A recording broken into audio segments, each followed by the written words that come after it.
Micah Feller is a senior at West Tech. It's a CCSD magnet school without sports, so Micah wrestled all 4 years of high school where he zoned at Shadow Ridge. This year is actually the first year I qualified for the state tournament. It's been a goal of mine for all my entire time wrestling with Shadow Ridge to try and make it to state. That goal slipped away after Micah temporarily had an F in a college-level English course despite holding over a 4.0 GPA and getting early acceptance as an honors student into Oregon State University. When I found out with my dad, it was just really shocking. The Nevada Interscholastic Activities Association, otherwise known as the NIAA, is a governing body of athletic programs for high schools in the state.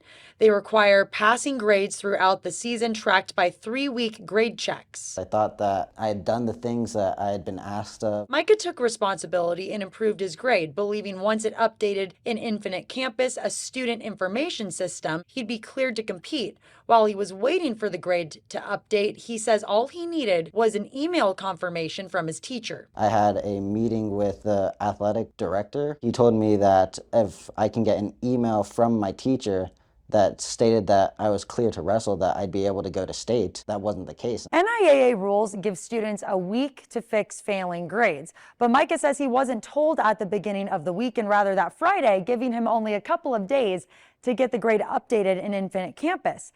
That same Friday was also the day of regionals, a competition where he competed in and qualified for state.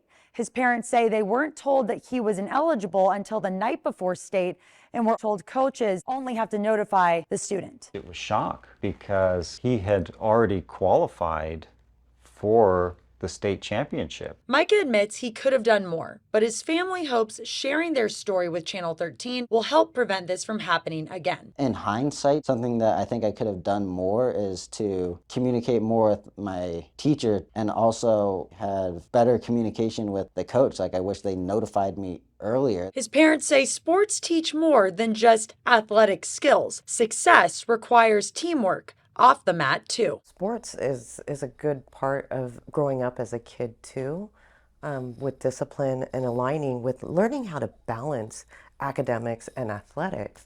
But it's also a partnership between the coach and the families. The Fellers are calling for stronger and clearer policies. And that's the policy regarding communication. The moment that they pull grades on a Monday and that they realize that a student athlete is academically ineligible, why wait 5 days to notify the student and then not notify the parent at all? I hope that there's a policy change so that students wouldn't have to deal with a situation like this in the first place. Now, I reached out to the Shadow Ridge wrestling coach multiple times via phone and text. However, I did not receive a response back. I also reached out to the school and the CCSD where they declined to comment, citing student privacy laws. Lastly, I reached out to the NIAA via phone and email. After weeks went by with no response, I contacted the assistant director on his cell. He told me he didn't have time to talk and instead referred me to another number, which went to voicemail. I left a message, but still haven't heard back. Reporting for Channel 13, I'm Alex Eschelman.